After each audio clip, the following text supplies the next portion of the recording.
Good morning. Welcome. Thank you for being here today.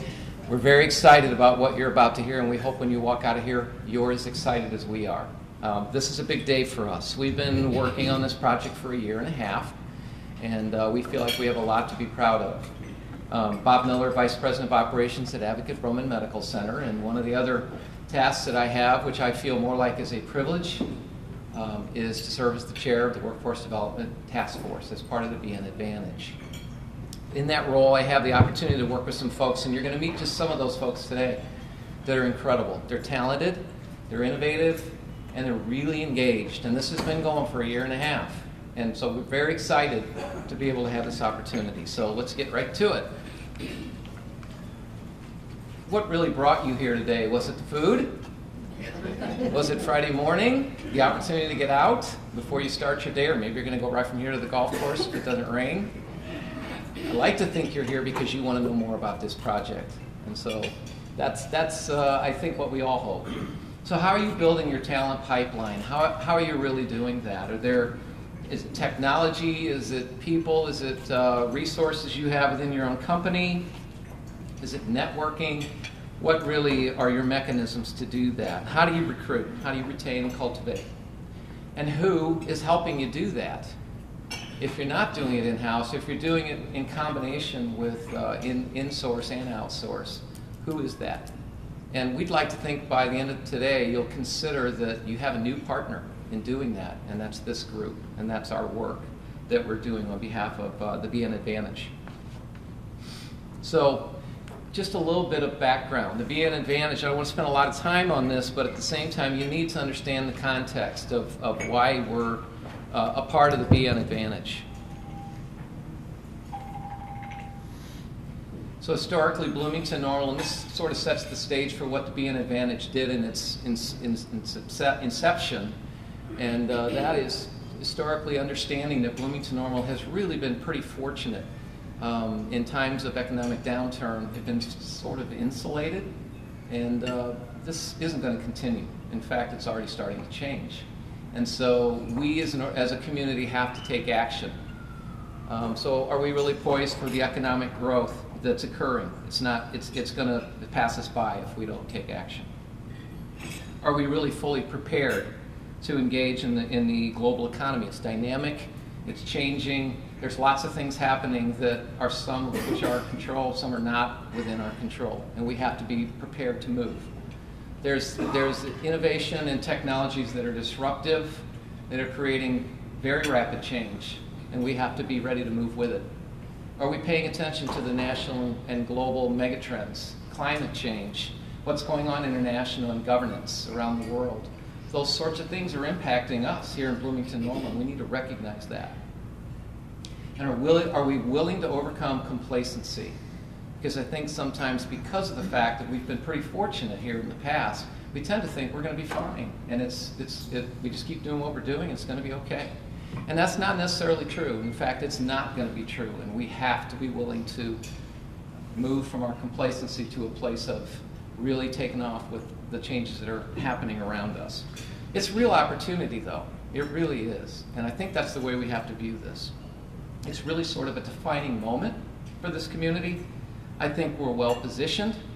I don't want to, be Debbie Downer here, because I think we have great opportunity. So we have a lot of assets in this community, and we need to leverage those assets in a way that's going to give us our best opportunity. So when we started BN Advantage, these are the 6 organizations that were integral to its setup. And I really want to recognize these organizations, because they really were the ones that saw the vision and the opportunity to really move forward. So we engaged a consulting group, and this consulting group really helped set the tone, develop the roadmap, if you will, for what we need to do. And this is, to its essence, the mission: to advance Bloomington Normal's metro region's community and economic growth and vitality by sustaining the region's superior quality of life, so that's recognized, and diversifying its economy. And that's a big deal. The diversification of our economy is a big piece of what you're going to hear today. So these are the targeted industries. So we're sort of looking at what does Bloomington Normal already offer, and what should we be looking at looking ahead, so that we're prepared for this dynamic economy that we now find ourselves in. So advanced business services, the things you're all familiar with that are here in our community: accounting, finance, insurance, back office sorts of things.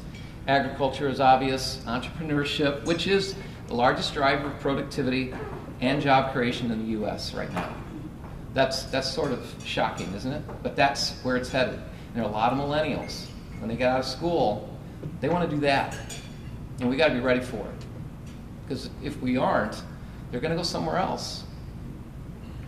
Information and communications technology, we all know in all of our businesses how important IT is to our success. It's part of strategy. Healthcare, transportation and logistics. So transportation and logistics, we have to leverage what we have in our community because of our location, the interstate systems, rail, and air. We have a great geographic sort of advantage. So the BN Advantage set up 5 task forces to sort of drive what we're going to do next. And these are the 5.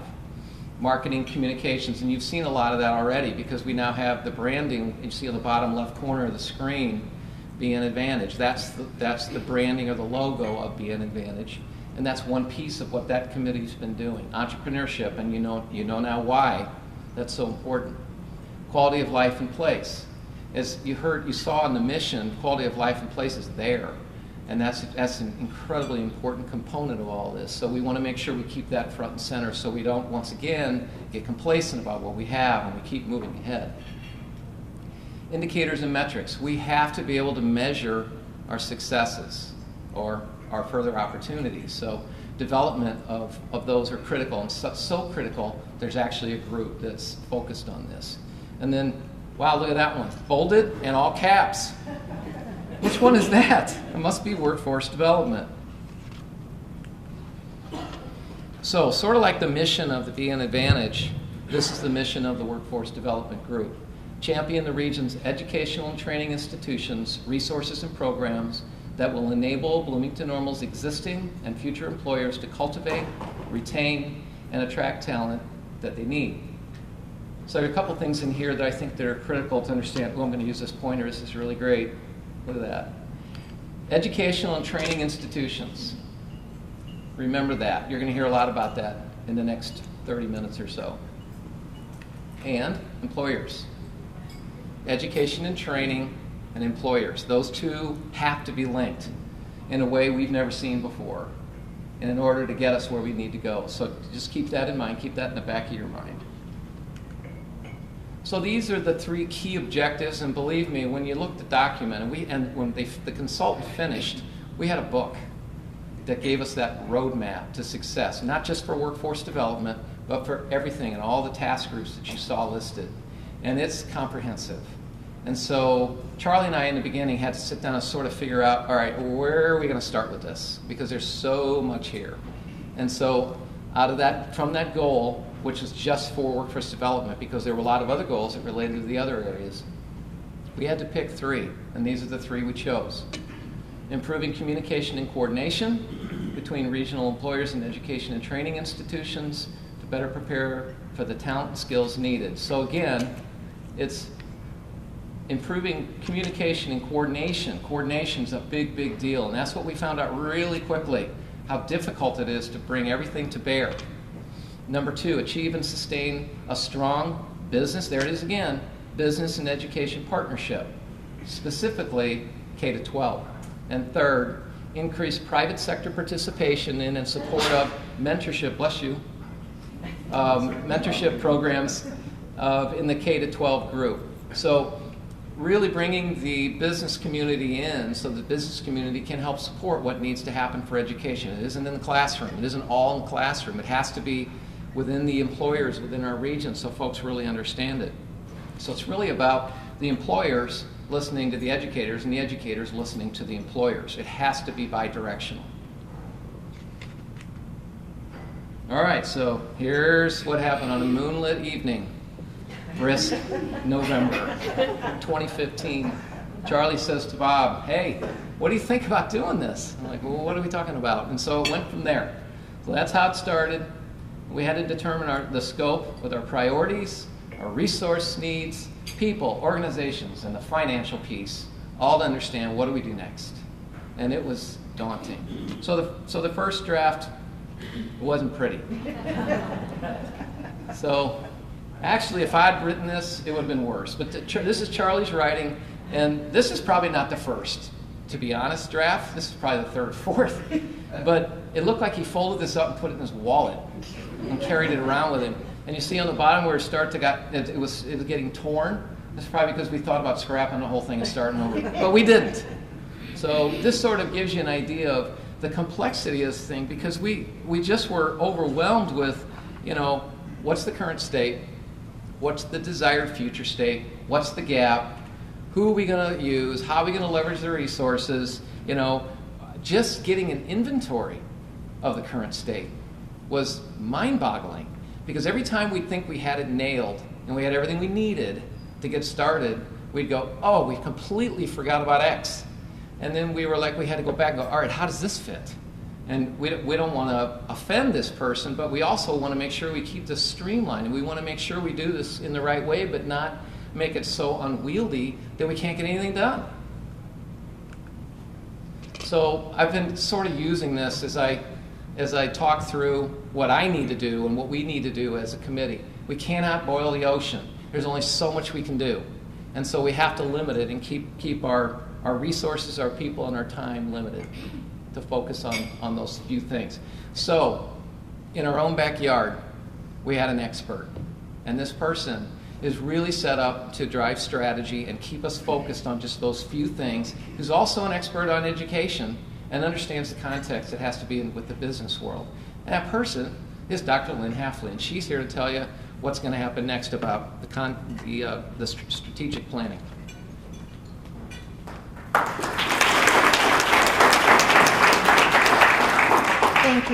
Thank you, Bob. Well, this is an exciting opportunity, but as Bob said, daunting in a lot of ways. When you have so many groups interested in the same thing, that's good. That means there are a lot of arrows pointing in a similar direction. The whole key to the benefit program, though, is to get those arrows focused and pointing together and working together to make the actual outcome occur. And so that's maybe easier said than done. So what we needed was to look at all the entities that were sitting around the table of the Workforce Development Task Force and say, what is it you're trying to accomplish? Who else is trying to accomplish that with you? And how can you work together to make that happen? And so one of the tools that we use in program evaluation for grant programs and other things is called logic modeling. Some of you have probably used logic models in the past, but logic says A plus B leads to C. That's kind of a logic statement. And so what we're trying to figure out is where are our A, B's, and C's, and what are they going to lead to? We were hoping to find a way to put all of our work into a standard format and to see where our work aligns and avoid duplication where it's not good. But if there is duplication, how can we leverage that work together to make it more powerful? And avoid creep. We don't want to get away from our original purposes. And then finally, going to that point that Bob made about metrics, how are we going to know we're succeeding? And that should spring from the work and the connections between A, B, and C. That should tell us whether things are progressing. So, see if Bob's training helped. There we go. So this is just a subset of the folks that sit around the table at the Workforce Development Task Force. The two main subcommittees of the task force are the Curriculum Committee and the Employer Engagement Committee, which we'll hear more about. But then you can see all the other entities. I'm not going to name them all, and there's actually probably more than we have listed here. But certainly the education institutions, the community organizations, those that are working specifically on workforce development, et cetera. So it's a lot of groups to try to corral some meaning and some sense to our work. So this is an example of a logic model, and they pretty much always work like this. This happens to be the Curriculum Committee's model, and you can see at the right, the Curriculum Committee is focusing on two main goals or outcomes. One is 60% of the working age adults in the county will have valuable post-secondary credentials by the year 2025. That's actually a national goal that was set up by the Lumina Foundation. There are multiple communities across the country using that goal as a marker for progress. The second one is increased employment opportunities and job placements. That's called workforce development and growth. So those are the two main goals for the curriculum committee, but then you can see the kinds of resources that they're using, which includes everything from expertise to existing curriculum projects to funding from various sources, the activities that they're going to do, which deal with soft skills, etc. Kathy's going to talk more about that in a little while. And then they list the products that they're going to produce. And all of those have arrows pushing to the right, leading to those two goals. So that's how the logic model works, and you'll see that in the Employer Engagement Committee, the second big committee, same concept. What inputs and resources do we have? What activities are we going to do? What are you going to see as our work progresses? And which goals are you leading to? It turns out they're leading to the same two goals. When they're both leading to the same two goals, that tells you that the curriculum committee should be talking to the Employer Engagement Committee. And guess what? They do that. They, what are you going to say? Cross-pollinate. Okay. And actually, we developed a model for the entire workforce development project. Again, the same columns, but we actually have a few more goals as we look at the other subcommittees or other working groups. Business growth in those 6 targeted industry clusters, the economic diversification that Bob emphasized, and improved equity and quality of life. And so actually all of this is about quality of life if you really think about it. So the next steps that we're undertaking, we actually have about 20 of those models now, one for every organization. We know who's leading to what goal and who should be working together. So the next step is basically to take the activities that folks listed on each of their individual models and group those under every goal. Okay, who's all leading to goal 1, which is that 60% by 2025 goal? Well, it turns out there are really clusters, oops, I blew it, clusters of work that's related, and there are entities working on those pieces. So this tells us that these activities right here, leading to that goal, are being done by these folks right here, and they should all be looking together at what they're doing towards that goal and working together to leverage the work they're doing, maybe to go group together and write a grant proposal and say, we know where we're going, we know who's doing it, we know what we're doing, give us some money to help do it. And it just seems to make a logical argument for group work, and we're doing this for all the goals. The other next steps are to pull out those metrics. Everybody said they were going to be producing some products. Everybody said, here's what we're going to measure. We're going to see who participates. We're going to see who graduates. We're going to see how many credentials we can stack up, et cetera, et cetera. Well, that all needs to be tracked. And so to develop the process for that, working with the Regional Planning Commission and the other working group. And then, what are we going to do once we find out how we're doing? We're going to use that information to do better. We're going to say, well, here are some holes, or here's where we're not making much progress, or here's where we're doing great. What can we learn from that? And continuously cycle back to improve the process. So hopefully, when this is all ready to go, we'll have some magical clickable thing that you can go through and say, oh, I'm really interested in this outcome. Who's doing it? How can I help? And so hopefully this will be very accessible as time goes on. Okay, and so I mentioned that we're going to talk more in depth about employer engagement and about the curriculum group. And so at this point, I'd like to turn it over to Tony Coletta to talk about employer engagement.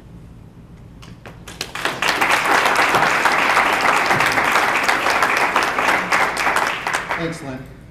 As Lynn mentioned, I'm Tony Coletta. I'm the Vice President of Human Resources for Advocate Roman Medical Center and Eureka Hospital. And it was really important for me to be, I think I got a call maybe on a moonlit night as well. It was important for me to be connected with this work as well. I think about the work that we do in my organization in providing care to this community and really our talent is critical to that. We aren't able to provide the care that this community needs without talent. So it's important for me to make sure we have strong workforce development efforts in this community. So it's really important for me to participate in that. So I have been leading the employer engagement team, partnering with Dr. Jim Jawahar from Illinois State University. And so when Bob referenced the work that was done with the consultant with whom we partnered 18 months ago or whenever that time frame was. And really the focus, the recommendation was to develop this sort of group, a group that is really looking at facilitating the relationships between employers, educators, and other partnerships within the community.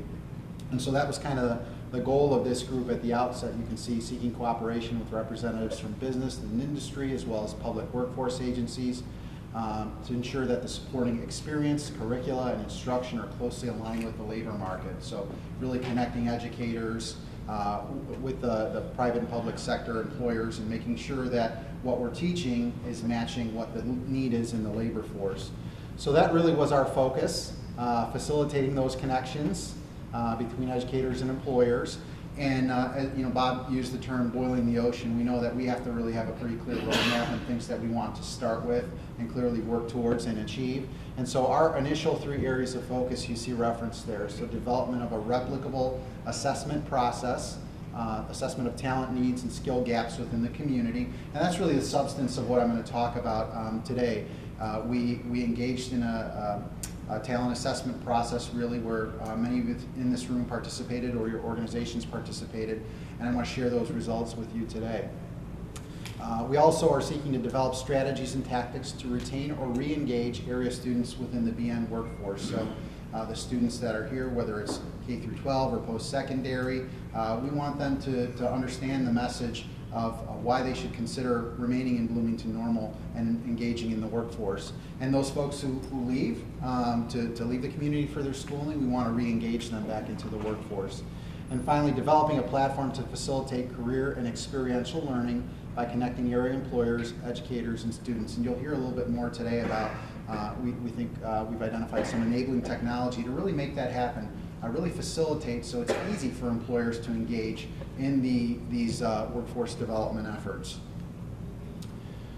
So the survey where I'm going to spend the bulk of my time. So hopefully you'll recall we began this process really in the latter part of last year, and we invited chamber members, economic development council members, and other area employers of whom we're aware to participate in this survey. The survey was developed by this employer engagement group in conjunction with Dr. Jim Jawahar from Illinois State. So we designed and developed the survey, and the folks at Illinois State really administered it. The survey was administered from December 10th through mid-March, so it was up for a good couple months to allow for good response. And really what we were asking respondents to tell us were things like, what are your current and prospective talent needs? So when you look at the key positions in your organization, what are your needs now? What do you forecast your needs to be in the future? We wanted their assessment of how difficult it is to recruit for some of these key positions. We also engaged them in asking why folks leave. You know, what is their sense of why employees who do choose to leave the community, why is that the case? We also had some specific questions around skill gaps. So we asked around language needs. Are they still seeing language skill needs in their organization? We also had focus, and we hear this a lot of this perception around, we'll use the term essential employability skills. You may hear the term soft skills. We're really trying to move away from that, but we hear this perception on the part of employers that new entrants to the workforce don't have those necessary skills to really deal with difficult situations, or you oftentimes hear about presenteeism or absenteeism or those sorts of things. So we really wanted to investigate, and we had an effective employability skill model that we utilized to really assess.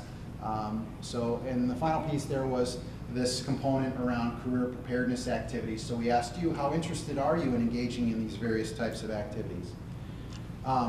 We were able to achieve 144 respondents, and I really have to say, a big thank you to this room and the community at large. And just to give you a frame of reference, I was able to attend the Greater Peoria EDC's presentation of a very similar survey process, and by comparison, they had roughly 40 to 50 employer respondents to our 145. So I feel great about the response that we achieved. In fact, when you look at the bottom bullet there, the employers that responded represented almost 40,000, so 39,000 and some change in terms of the number of employees that are employed within their organizations, which is almost half the workforce in McLean County. So we feel very good about the data that we were able to work with in this regard.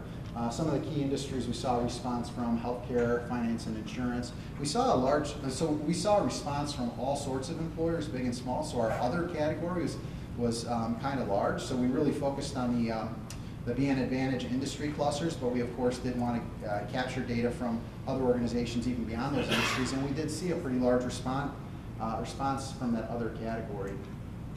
So how does that break down in terms of respondents? So this table kind of illustrates, and I'm fighting my tendency to kind of move over and walk through, because our mics are here and we're being recorded. So I will use this here. So you can, oh, that's not what I want to do. Middle. Okay, there we go. Okay, so you can see this table kind of breaks down those industry clusters, the response headcount we achieved within each of those clusters, how many employers that actually represented in terms of who responded, the FTE, so full-time equivalent count that represented, how many full-time employees was that, how many part-time employees, and how many seasonal employees, and then the average years in operation for the employer respondents in that industry. So you can see this is sorted from the top down with the overall data represented there: finance and insurance, other, healthcare, agribusiness, and so on and so forth. So really strong responses with finance and insurance, healthcare, and so on and so forth. This may be a bit of an eye test, so if you do have it up on your screen, that may be helpful. But one of the first segments of the survey was to ask respondents to tell us, what are your key jobs and what's your current hiring volume like? So how many current openings do you have? How many replacement openings do you have? How many new openings do you have? That sort of thing. So this is sorted really from the top down in terms of volume in that general job categories. In that job table we broke down, we gave a list of general jobs and then industry-specific jobs. So when you look at the general jobs that are provided, some of the significant jobs by volume you see in the community: customer service rep, probably not surprising, big volume job there. The blue bar represents the current workforce there, so incumbents. The orange bar are new projected positions this year, so anything that we're opening for recruitment this year that's new.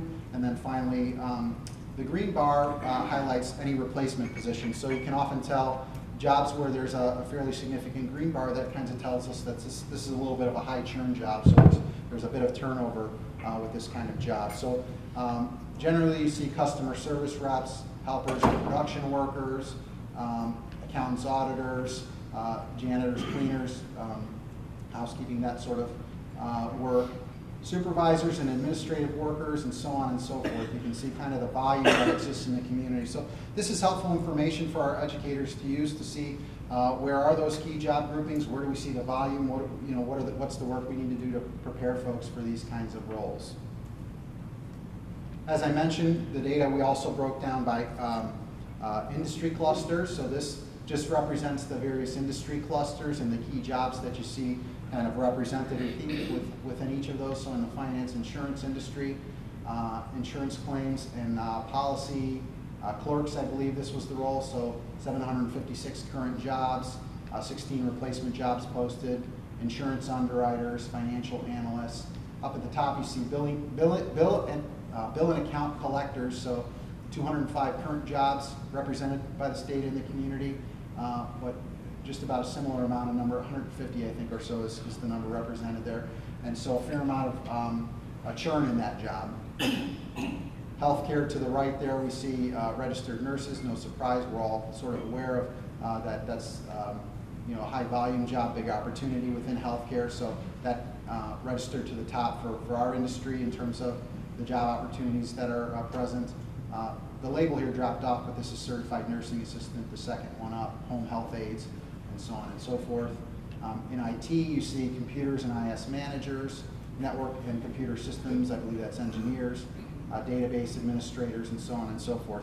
The note that I would make about IT is that this was our first foray into this venture with the survey design, and one of the things that we learned is all of our organizations have IT within their, and the way we designed the survey is IT was a separate industry cluster. So doing this next time, we'll probably design the survey so that we can allow for IT jobs to be both in the industry cluster sector as well as in the general sector, so we can get a true perspective on volume. And then the final one there is we actually lumped together agribusiness, food processing, and transport in terms of the jobs that exist. So you see landscaping and groundskeeping workers, food cooking machine operators, packaging and filling machine operators, so a number of machine operator types of roles. So one of the things that I would note here is a lot of the current jobs that exist by volume, we see have a lower bar in terms of entry, so we're talking high school diploma, associate's degree, those sorts of things. So we also asked, as I mentioned, for folks to project for us next 3 years, what's their projected growth in jobs. And customer service, again, no surprise, one of the top jobs by volume. And it ended up being our largest job by projected growth as well. So we also see billing and accounting collectors out of the finance and insurance industry, registered nurses, nursing assistants, and so on and so forth. So again, I don't intend to review all of this. You'll have the data with you. And we circulated this data already to all the participants in the survey, so anybody who engaged in the survey sort of got the sneak preview and the data was made available to them. A lot of information on these next 2 slides. Again, I will not go over it all. I'll just give you the breakdown of what we represented here. As I mentioned earlier, we also asked folks to tell us how difficult are these jobs to recruit, these key jobs that you're telling us about. How much of a challenge do you have recruiting? It was a 1 to 5 scale, 1 being easiest to recruit, 5 being most difficult to recruit. And so this first page here just represents the most difficult to fill jobs that were represented on the survey. So bus and truck, diesel mechanics starting at the top, computer programmers, landscaping, groundskeeping workers, so on and so forth. You can see the industry cluster represented, the size of the current workforce, projected openings, the education needed essentially to fill that role, and then the assessment of difficulty to recruit on average. So as you're able to kind of review this, you can see the kinds of jobs that popped up as most difficult, and this is roughly about the top 50 jobs that were represented in the community. So that you see to the far right that scale of difficulty to recruit, so anything that was really above a 3, moderately difficult to recruit or above, we kind of represented here. In the second slide, you start to see some of those jobs where there's also significant volume. So in my mind, that's really a good starting point for our educators and others in the community who are looking to help prepare these folks. For example, registered nurses, we have both a job that's difficult to recruit and significant volume in the community. So there's opportunity really to help plug in and prepare folks in that regard. We also see things like in the middle of the page there, sales reps, general and operations managers, financial analysts, claims adjusters, examiners, and investigators right here. So you see some pretty significant volume in terms of the number of jobs represented, and then also an assessment that they're pretty challenging to recruit. We asked employers to tell us what's their perception of why their folks are leaving, what are the key reasons that rise to the top.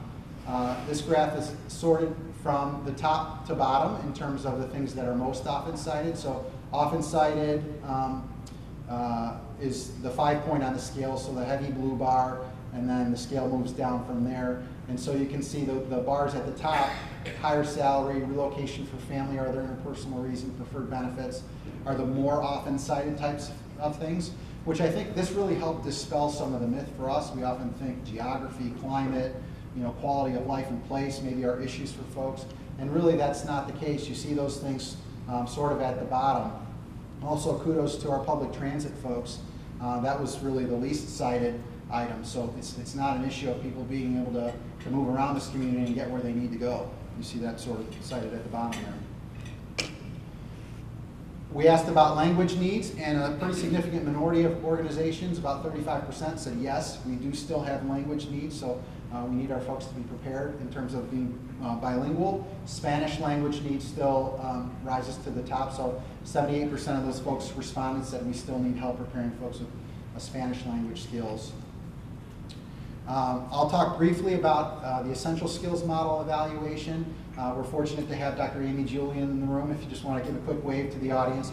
Dr. Julian was really instrumental in helping to develop this model, and it's really intended not to only be a model for McLean County, but also for the entire state of Illinois to be used in these kinds of efforts and beyond. So she developed it in collaboration with economic development councils, chambers of commerce, educators, really all throughout the state. So that's the model that we use really to assess how our workforce is prepared from an essential skills standpoint.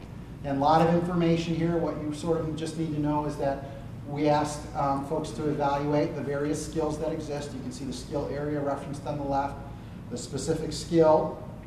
We asked them to tell us how important is this skill in your work environment, and then how are your new hires, your new entrants into your organization performing on this?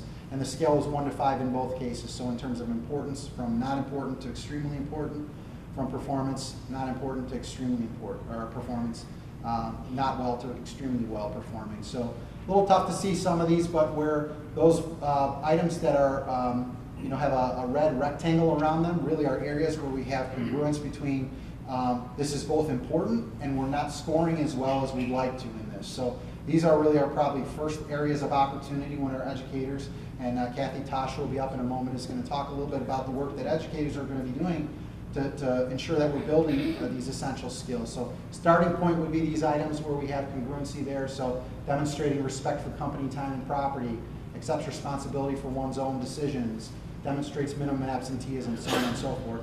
We also have some items where just the importance or performance score are highlighted, and those I would also say are priorities because we know these are really assessed as our most important items. So for example, treats others with honesty, fairness, and respect. Just about everybody who responded there said, yeah, this is an absolute must in our environment. So we don't want to lose sight of those kinds of things. We also see some on the second page that kind of speak to our ability to give and receive feedback, engage in crucial conversations, and those kinds of things. So the final thing we asked is for folks to tell us, would you be interested? Would your employer be interested in engaging with us in some of this preparatory activity for our students in the community? So things like developing an online profile to tell students about who you are and what type of careers exist in your organization, offering internships, paid or unpaid, job shadowing, and so on and so forth.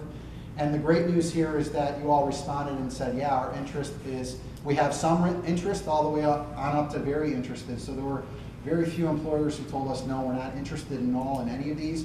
Obviously, the more intensive the resource becomes, there's a little bit less interest, probably just from resource availability. So for example, hosting a career day, more employers told us, well, we probably wouldn't be able to do that. So with that, I'm going to go ahead and I think that's my last slide. Oh, no, I'm sorry, I have key findings, but you guys have all of that available to you. Really, I hit much of it, so I don't need to restate much of this. What I will say is the next step for us is deploying enabling technology to help facilitate the relationships between employers, educators, and students. Partnering with educators to develop and deploy curriculum to close that essential skill gap that we see. Developing a BN student strategy so that we really are focused on retaining students in the community, K through 12 as well as post-secondary. And then finally, there's just a reference here that if you do have questions, methodology or otherwise, certainly you can reach out to me. But Dr. Jim Jarwahar was instrumental in developing this survey and facilitating the survey, so his contact information is there as well. So with that, I am now going to hand it off to Kathy Tosh, who is really going to pick things up from here and talk about the curriculum development and work that that group is doing to plug into these skill gaps that exist.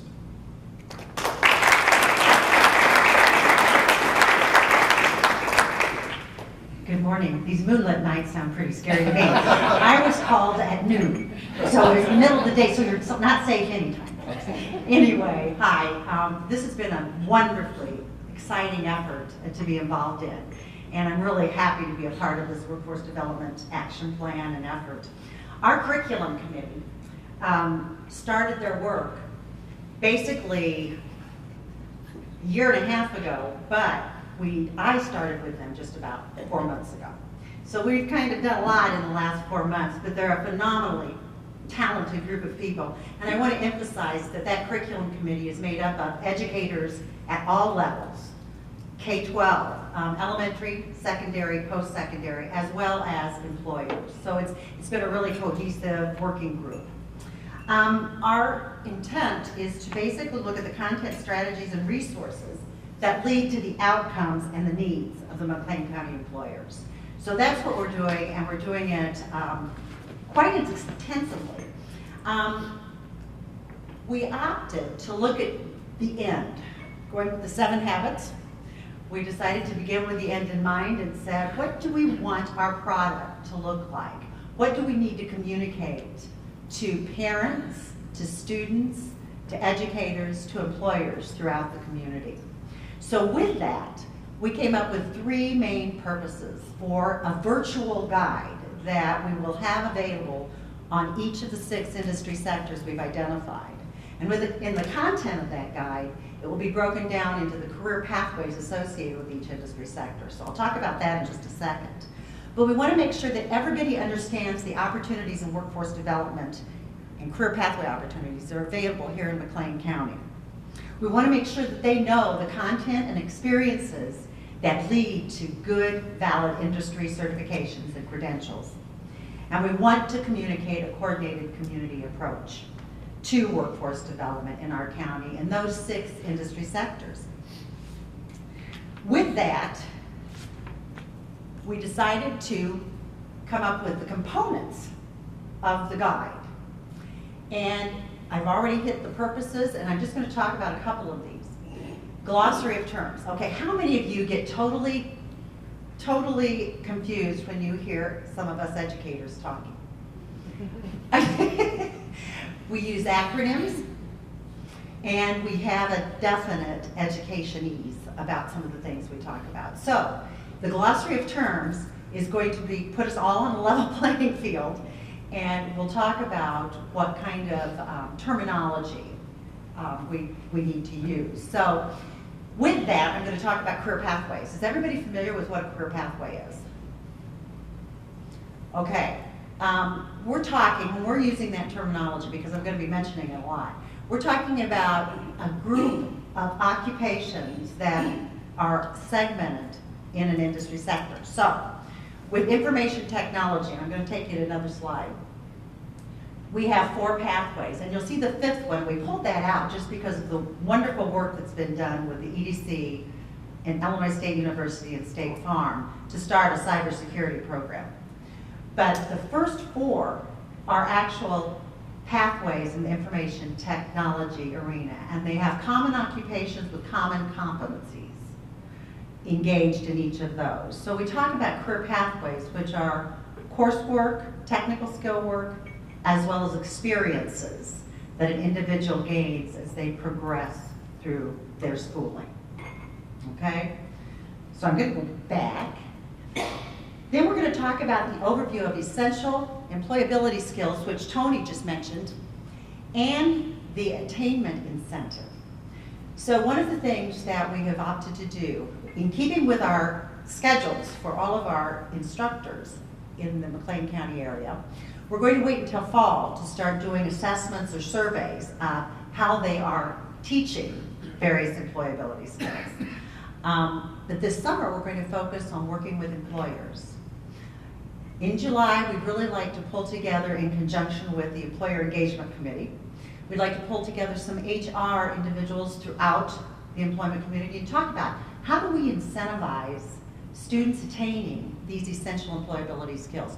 What do we do to motivate them and to reward them at the same time when they have attained those skills?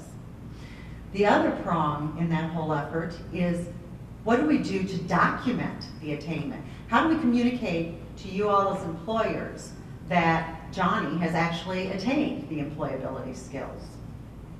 Finally, this is a real challenge. How do we make sure that instruction on all of the employability skills is available to all individuals in McLean County?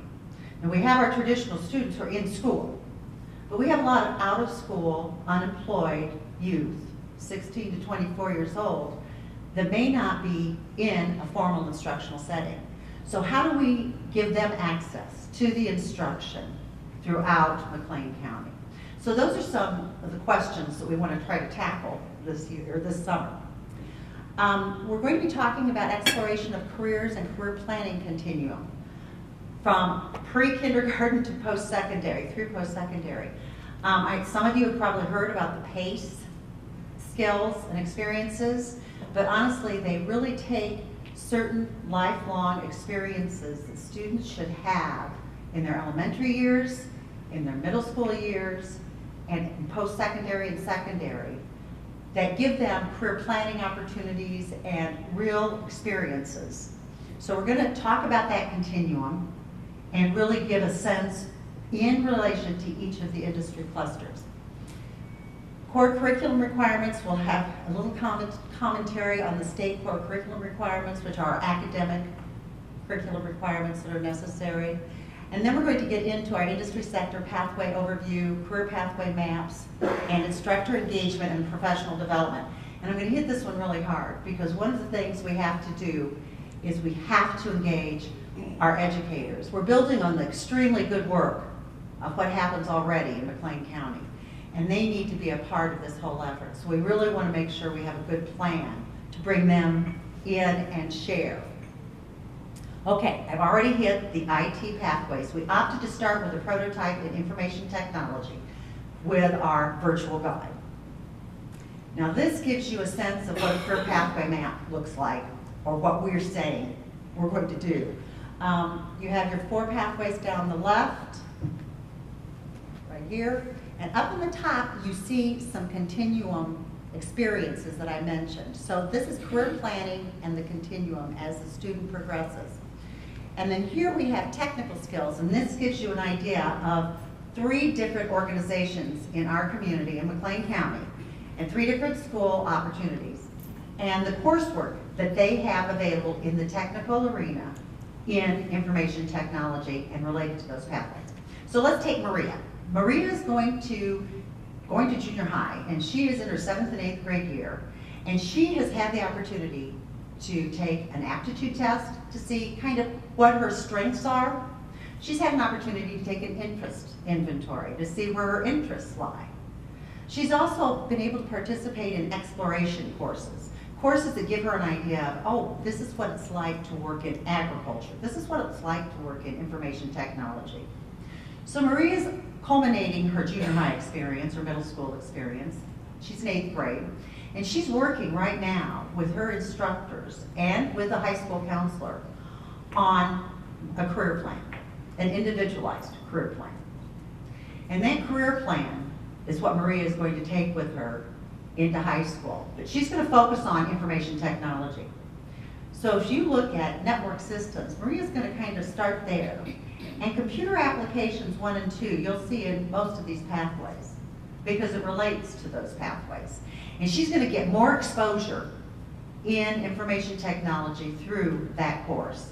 And that course will give her an overview. So she'll decide if she wants to stay there, and as importantly, if she does not, if she wants to move elsewhere. So she's going to explore computer applications and understand what that industry sector represents and determine which one of these pathways she would like to pursue. So as she proceeds, she is going to have an ICP that is going to be refined and reviewed, individualized career plan, excuse me. Anyway, she's going to have that refined and reviewed as she progresses through her high school career.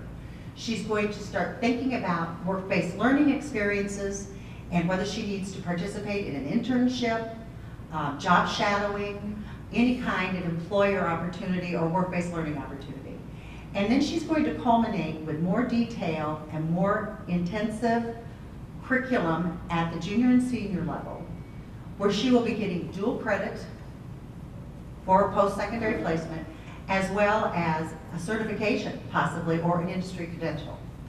And she's going to take that then into Heartland or a community college, post-secondary education somewhere, and this gives you an idea in computer networking of the stackable credential. So here you have the common courses associated with computer networking in the certificate program as well as in the associate degree program. So these courses will relate to both. And she may opt to go here in the certificate program, get the certificate, and then decide, okay, I hours towards my 25 credit hours here. And I can move over to my associate's degree, but I'm doing it while I have a credential or certification. So this just kind of gives you the idea of what we're shooting for in probably 24 different pathways, 6 industry sectors and 24 different pathways. So with that, I know I'm getting the high sign in the back. So with that, I'm going to turn this over to, I believe, Kyle Ham from the EDC. Thank you.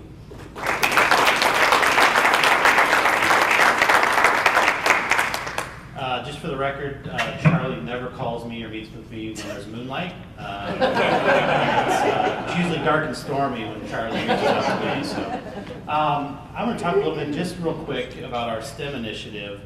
And our STEM efforts started a little over 2 years ago. This was about the time that we were in conversation with Being Advantaged before it had rolled out, and before we started to prioritize who was going to do the work.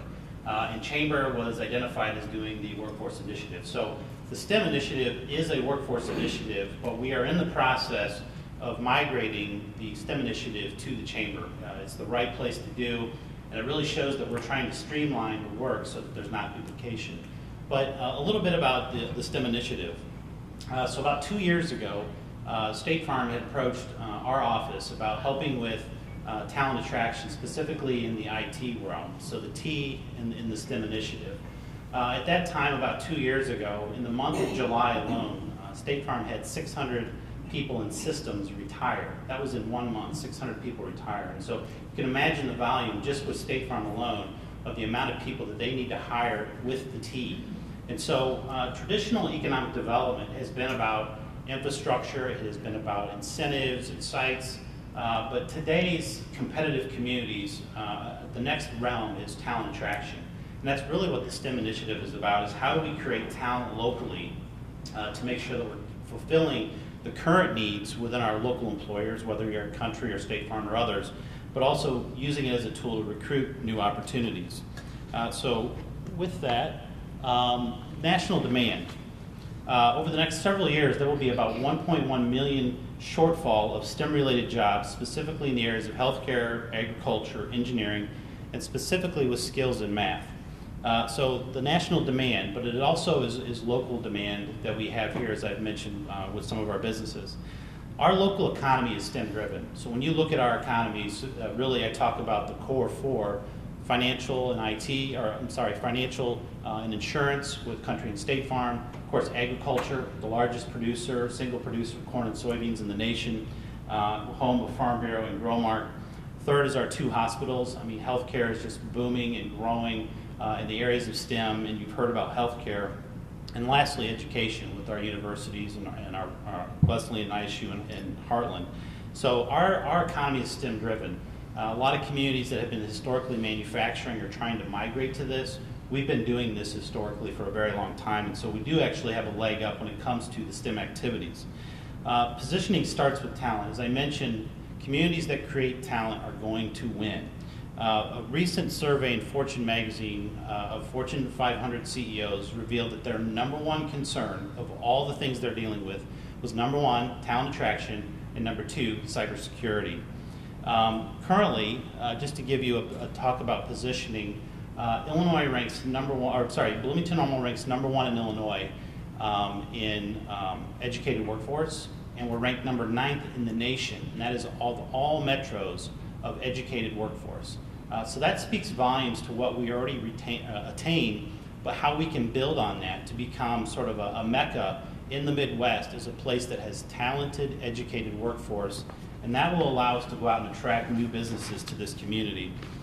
Just a real quick, the vision for our STEM initiative is here, and it speaks volumes, and I'll just point you to the bottom sentence there about creating a talent pipeline.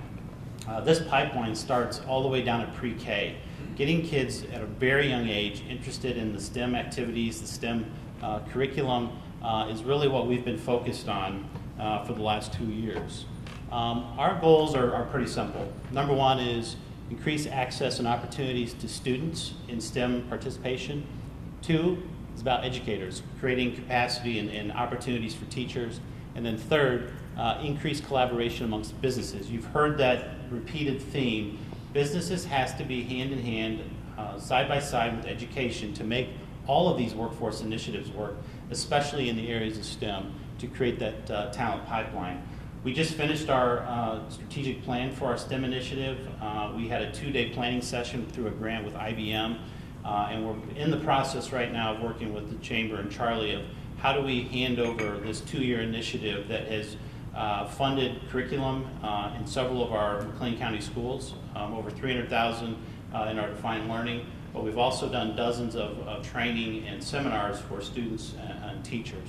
And so I'm getting the thumb to move forward. So I will introduce Mark Johnson.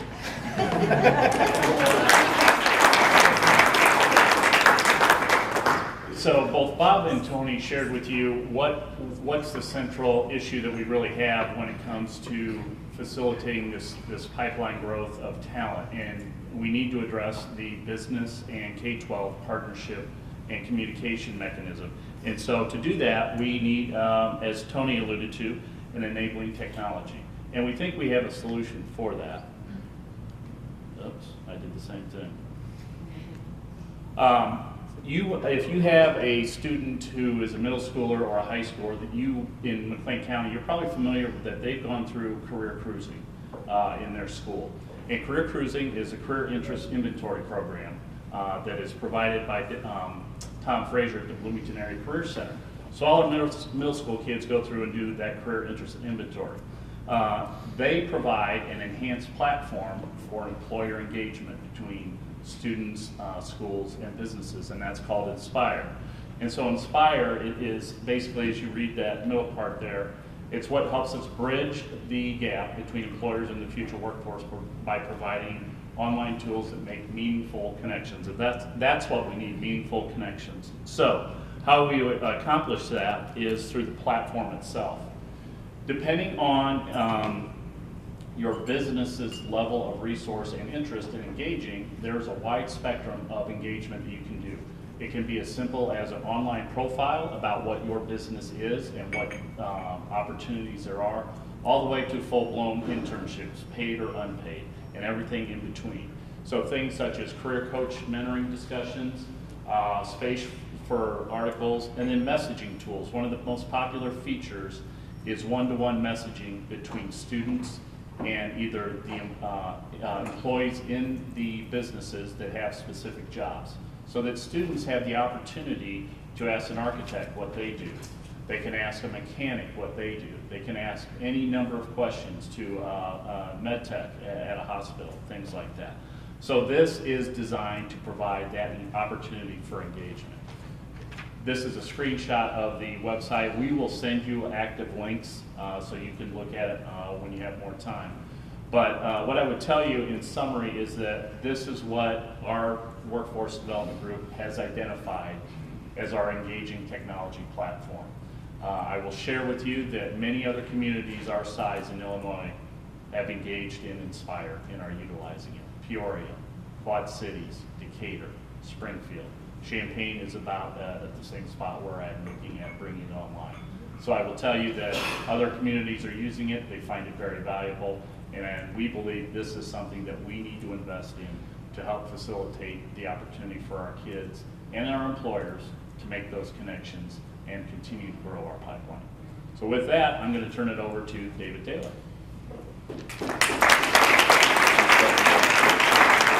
I feel a little bit like a closer coming in, bases loaded, 3-0 count, nobody out, because I've got about 35 seconds on it. Time me, Charlie. So, in essence, United Way finished a comprehensive community needs assessment during 2014. Followed that by, throughout the course of 2014 and 2015, a group of community leaders, including Charlie Moore and Mark Jontry and others, helped us prioritize and identify what the most critical findings were from that. From there, we kind of landed on this graduation rates, career, cradle to career kind of spectrum.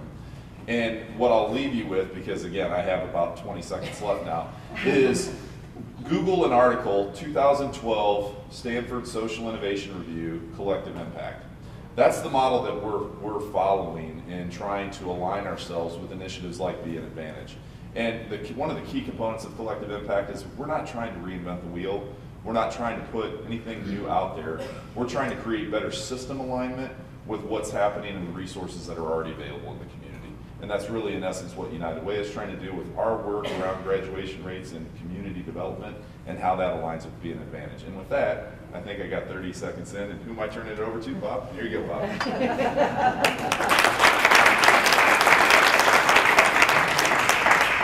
All right, last slide, promise. This will be quick. I gotta say though, that you know what that old adage is? Surround yourself with people that are smarter than you, and you'll be successful. And that's what I've done. All right, real quickly, it's about integration. It's about integration between the educational systems and curriculum and all that we have and the employers. And it's about involvement. And we need your help. You're here today, that means you're involved and you care. And we need to spread the word, we need to network, and we need to make sure we get folks involved to help us achieve the goals that we have. You have to be somewhat excited about all the work that's been done with this group today. It's pretty impressive. And these people are bright. And they've done incredible work. And now we need to get it out. So, in close, just like at church, well, it's usually about halfway through the service, but we're not going to do a collection, we're not going to pass the plate. But I'm telling you, we need financial support to do all the things that we're talking about here. And I'm proud to say that Advocate Roman Medical Center has already stood up and said, we're committed financially, and they've made that commitment. So we need lots of folks in the community to step up and do that as well, so that we can do the work that needs to be done. That's it. We're not going to take questions now because we've run over a little bit on time, but we're going to hang around here. So if you have questions, you want to talk to any one of us or anybody else, because there's others in the room who are part of this work. We want to make sure that you have that opportunity. You can't see this, but walk up and take a look at it before you leave. This is a list of folks specifically that have been involved, either in our overall group, workforce development group, or the two major sub-pieces of that you heard from, curricula and employer engagement. So big thanks to all these folks. They've been very engaged, and we're so appreciative. With that, thank you so much. Have a great Friday and weekend, and come on up and ask questions.